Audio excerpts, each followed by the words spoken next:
এখন আছি ভারতের শেষ প্রান্ত ধনুষকোটিতে। এরপর কিন্তু আর কোনো জায়গা নেই, এরপর আছে এরপর 22 কিলোমিটার গেলে এরপর হচ্ছে শ্রীলঙ্কা।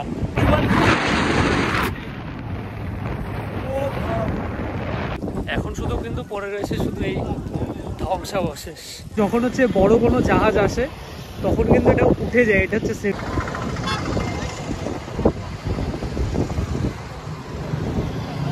এখন হচ্ছে এমটিআর বাস স্ট্যান্ডে।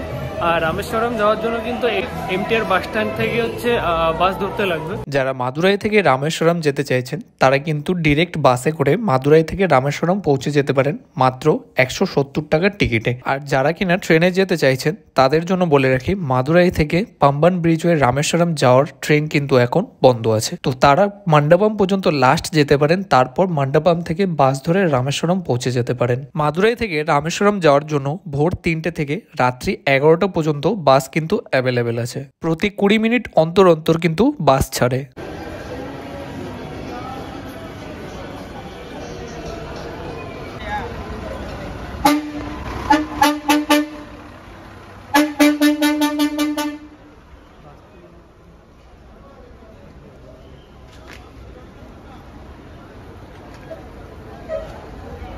তো এখান থেকে চা নিলাম আর এখন ঘড়িতে বাজে 5টা। বাস কিন্তু অ্যাভেলেবেল আছে, একটু পরপরই একটার পর একটা বাস চলতেই থাকে রামেশ্বরম যাওয়ার জন্য। তো তা নিয়ে কোনো অসুবিধা নেই। তো বাসে একটু করেই ছাড়বে।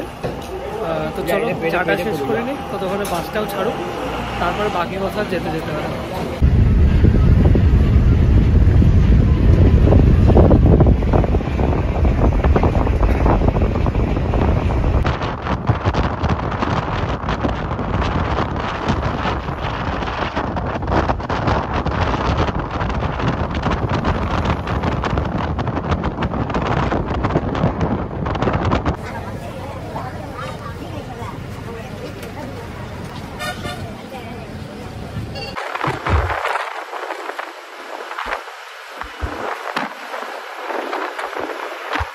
এখন এসে পৌঁছালাম মণ্ডপমে। তো মাদুরাই থেকে ট্রেন কিন্তু মণ্ডপম পর্যন্তই আসছে। তো মণ্ডপম থেকে তোমাদের বাসে করে এখান থেকে তোমরা বাস পেয়ে যাবে, অন্যতো বাসে করে মাদুরাই থেকে চলে আসতে পারে।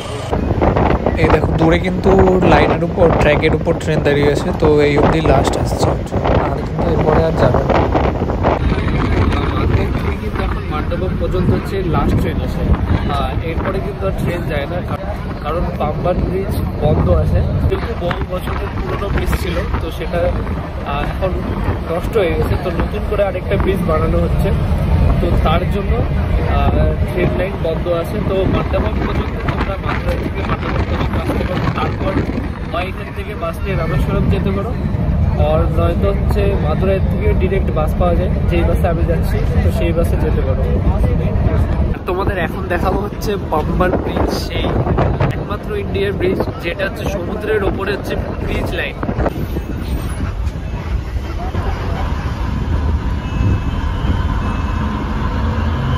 এইটাই কিন্তু সেই ব্রিজ, নতুন ব্রিজ হচ্ছে।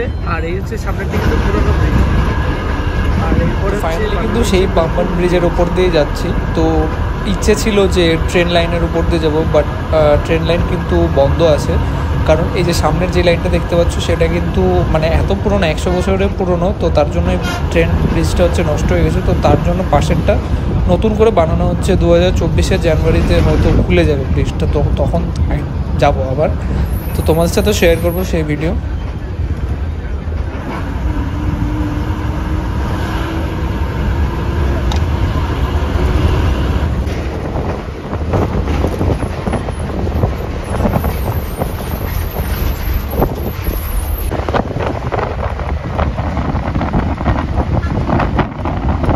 তো এখন এসে পৌঁছালাম কিন্তু রামেশ্বরমে। আর রামেশ্বরমের এই পেছন হচ্ছে বাস স্ট্যান্ড। তো এই বাস স্ট্যান্ডে এখানে নামলাম। তো বাসে করে আসতে কিন্তু সময় লাগলো 4 ঘন্টা। বাস 5টা 15-তে ছেড়েছিল, আর এখানে এসে পৌঁছালো হচ্ছে 9টা বাজে। এখন ফার্স্টে হচ্ছে এখান থেকে হোটেলে যাব, তারপর বাদ বাকি কথা ফ্রেশ হয়ে বলছি। কি করে আসবে না আসবে, কোথায় থাকবে, সবটাই জানাবো, ভিডিওটা দেখতে থাকুন। তো হোটেল থেকে বেরোলাম। এখানে কিন্তু মানে মন্দির থেকে কিছুটা আগেই রুম নিয়েছি। তো এখান থেকে এখন যাব হচ্ছে রামেশ্বরমের যে হচ্ছে সাইট সিনগুলো আছে তো আজকে সেই সাইট সিনগুলো আগে করব। আর এখানে কিন্তু প্রচণ্ড পরিমাণ গরম। থেকে যাব ধনুষকোটি রাম সেতু। তার আগে এখন নিতে লাগবে একটা অটো। আর সব কিছুই কিন্তু এই ভিডিওর মধ্যে, সব ইনফরমেশন এই ভিডিওতেই থাকবে। আর মানে যেখানে যাচ্ছি রাম সেতু, তারপরে কিন্তু আর কোনো রাস্তা নেই, তারপরে হচ্ছে গিয়ে শ্রীলঙ্কা, তো সেখানেই যাব।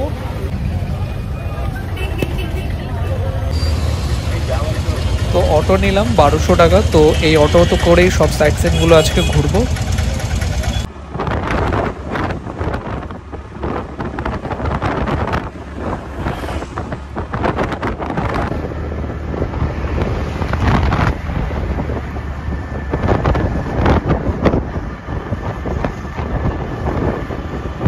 সাইট সিনের প্রথম পয়েন্ট হলো বিভীষণ মন্দির।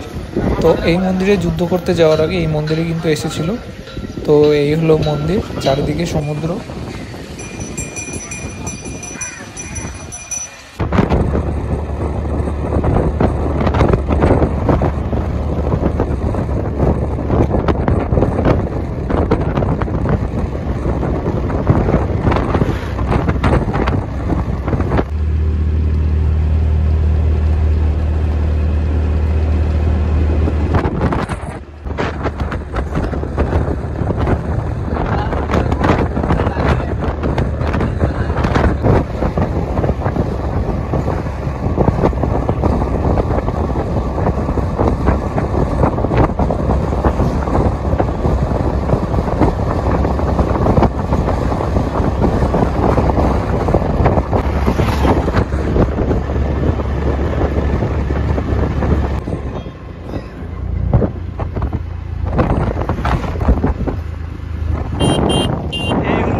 ভিড় দেখো শুধু, এই সময় যে এত ভিড়, মানে এটা নাকি বলে অফ সিজন। কোথায় কিসের অফ সিজন, যে ভিড়, মানে পিক সিজনের থেকে বেশি ভিড়। আর এখানে কিন্তু মোবাইলে নেটওয়ার্ক পাচ্ছে না, শুধু এয়ারটেলে একটু একটু পাচ্ছে, বাট কল যাচ্ছে না। আর জিওতে তো পাচ্ছেই না, একদম নেটওয়ার্ক নেই। এই বঙ্গোপসাগর কিন্তু একদম শান্ত। আর জলের কালার দুটো কিন্তু একদম ডিফার করা যাচ্ছে। এটা হচ্ছে ডিপ ব্লু, আর এটা হচ্ছে মানে নীল নীল। এটা হচ্ছে ডিপ ব্লু, আর এটা কিন্তু সবুজ সবুজ কালারের। আর এই দেখো এইদিকে প্রচণ্ড কিন্তু পরিমাণে ঢেউ।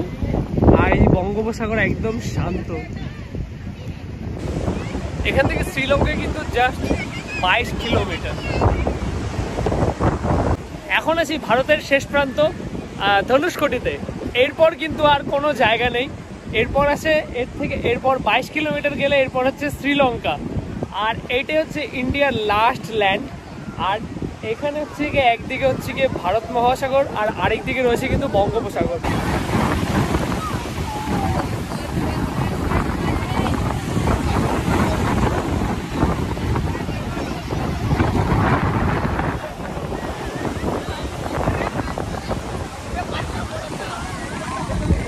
এদিকে হচ্ছে গিয়ে ইমার্জেন্সি এসে দিচ্ছে, তাও লোকজন জলের মধ্যে গিয়ে নাচানাচি শুরু করে দিচ্ছে। মানে বলছে যে জল থেকে উঠে আসতে। আমরা যদি গুগল ম্যাপে দেখি তাহলে এটা কিন্তু একদম ভারতের শেষ প্রান্ত, একদম নিচের দিকে। পরে কিন্তু 22 কিলোমিটার গেলেই কিন্তু শ্রীলঙ্কা। আর এটাকে হচ্ছে গিয়ে অ্যাডামস ব্রিজও বলা হয়।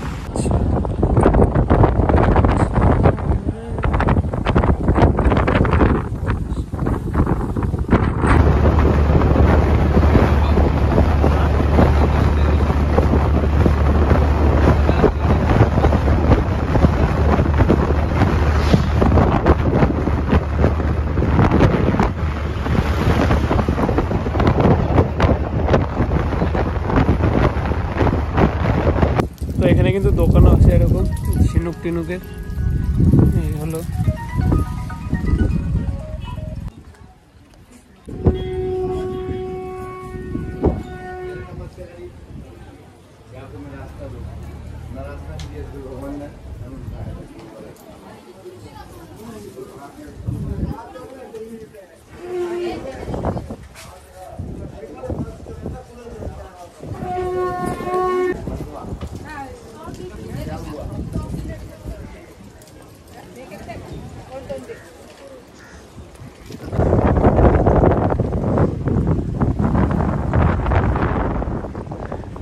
কিন্তু প্ল্যাটফর্ম ছিল। এটা কিন্তু ধনুষকোটি রেল স্টেশন ছিল। 1964 সালে সেই অভিশপ্ত রাতেই কিন্তু সব শেষ হয়ে গেছিলো। এটা হচ্ছে ধনুষকোটি রেল স্টেশন ছিল এখানে। 1964 সালে সেই অভিশপ্ত রাতে পুরো রামেশ্বরম শহর কিন্তু ডুবে যায়। আর তখন বিজ্ঞান কিন্তু অতটাও উন্নত ছিল না যে সেই সন্ধ্যায় সবাইকে নিয়ে যাবে যে রামেশ্বরম থেকে। তার ফলে কিন্তু বহু মানুষের মৃত্যু হয়েছিল। কিন্তু এখনো রেল ট্র্যাক আছে। এই যে একসময় রামেশ্বরম থেকে কিন্তু ধনুষকোটি পর্যন্ত ট্রেন আসতো, এখন আর সেই ট্রেন আর আসে না।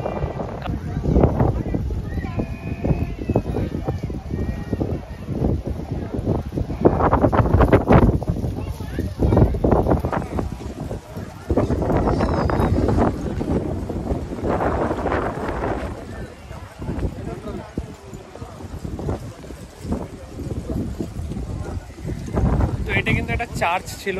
সেই 1964 সালের ভয়াবহ দুর্যোগের ফলে এই চার্চ হয়ে গিয়েছিল।